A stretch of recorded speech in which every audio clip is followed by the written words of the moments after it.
بتا دیے سارا وہ ہے کہ لائحہ عمل بنائیں گے اس کے اوپر، اس سے پہلے ریمیڈیز کریں گے، اس کے بعد ایک قرارداد پاس کریں گے وہاں پر آگے کے لیے ایک لائحہ عمل دیں گے کہ ہمیں جو فائنل کال دینی ہے، اور یہ جو اب یہ نظام آہستہ آہستہ مزید اجتماعی کی طرف لے جا رہا ہے اس ملک کو، اس میں ہمارے جو مطالبات ہیں وہ سامنے لائیں گے، پھر آگے ایک ٹائم بنا کر ایک فائنل کال پورے پاکستان کی دیں گے، پورے پاکستان کو بند کریں گے اور مارچ کریں گے جو کہ فیصلہ کن مارچ ہوگی۔ سر یہ بتائیں آپ نے پی آئی اے کی بولی دی ہے لیکن کہا جا رہا ہے کہ آپ کے ہیلی کاپٹر بھی جو یہاں پر نہیں ہے، کتنی حقیقت ہے اس میں؟ میرے پاس دو ہیلی کاپٹر ہے ماشاء اللہ صوبائی حکومت کا، اور اس وقت کا جو پوزیشن ہے وہ یہ ہے پورا پاکستان جان لے۔ جو بڑی بڑی باتیں کر رہے ہیں نا ٹک ٹاکوں پہ، کہ سارا دن یہ چینلوں کو پیسے دے کر اپنے اشتہار چلواتے ہیں پرفارمنس کے، تو آئی ایم ایف کی رپورٹ پڑھ لیں، الحمدللہ اس صوبے نے اپنا ٹارگیٹ آئی ایم ایف کا اچیو کیا ہے اور باقی سب نے ایک نے بھی اچیو نہیں کیا، اور یہ سارے خسارے میں جا رہے ہیں۔ الحمدللہ یہ صوبہ اس وقت سرپلس ہے، ہمارے پاس سرپلس اماؤنٹ پڑی ہوئی ہے، ہم ایک سرپلس صوبہ ہیں، باقی سارے صوبے نیچے جا رہے ہیں۔ ریونیو میں ہم نے ماشاءاللہ 44% پر ریونیو انکریز کیا ہے اس ٹائم میں۔ میرے پاس جو اس وقت وسائل ہیں یہ عوام کے وسائل ہیں، اور ہم انشاءاللہ پاکستان انٹرنیشنل ایئر لائن اسی نام سے ہم اس کو یہ صوبہ لے گا اور اسی نام سے اس کو چلائے گا۔ ہم پاکستان کے نام کو کوڑی کے داموں ان لوگوں کو بیچنے نہیں دیں گے، اور یہ اس کو بیچ نہیں رہے، یہ اس کو انڈائریکٹلی خود خرید رہے ہیں۔ شکر ہے قوم کے سامنے آ گیا ہے کہ نیت کیا تھی، کہ وہاں پہ سستے داموں بیچ کے خود ہی خریدار بنے ہوئے تھے، تو میں ایسا بالکل نہیں ہونے دوں گا۔ اور میں آپ کو یہی بتا رہا ہوں کہ بڈ میں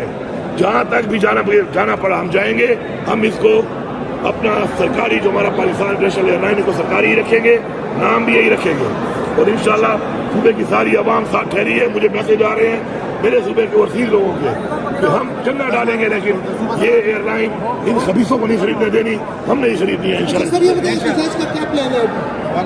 سر یہ پہلے ہی بتا دیا سر۔ دیکھیے ایسا ہے کہ اس وقت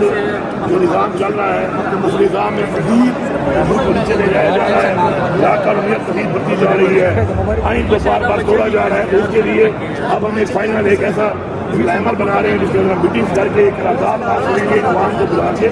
اور قرارداد پاس کرنے کے بعد آگے ہم نے ایک فائنل مارچ کرنی ہے فیصلہ کرنا،